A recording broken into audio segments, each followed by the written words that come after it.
Progres pembangunan rumah Aladin Yadi, Desa Jatimulyo, RT 03 RW 02, TMMD ke-110 Kodim 0813 Bojonegoro saat ini capai 90%, di mana sampai tahap pemasangan keramik.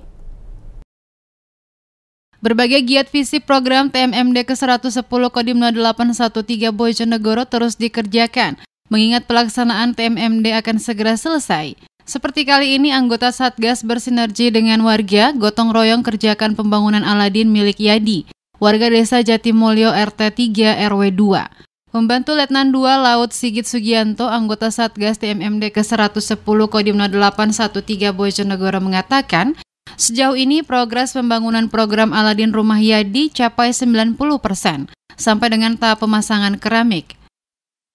Ini tadi membantu memasang keramik, sama tadi melangsir material dari jalan raya tadi sampai ke sini. Kan ini agak jauh Mbak materialnya, karena medannya nggak bisa dilewati sama kol. Jadi kita pertama tadi langsir material sampai sini sudah selesai, terus kita masang keramik. Perkembangan untuk sementara ini sudah 90% Mbak. Kendalanya di sini nih Mbak, ya material, soalnya kan materialnya kan agak jauh di sana, di jalan raya sana. Apalagi kalau musim hujan Mbak, nggak bisa kita lalui dengan kendaraan, kita ngelangsir ya pakai arko. Tadi ada yang teman-teman pakai sepeda motor. Untung ini karena nggak hujan. Kalau hujan ya nggak bisa, kita pelan-pelan.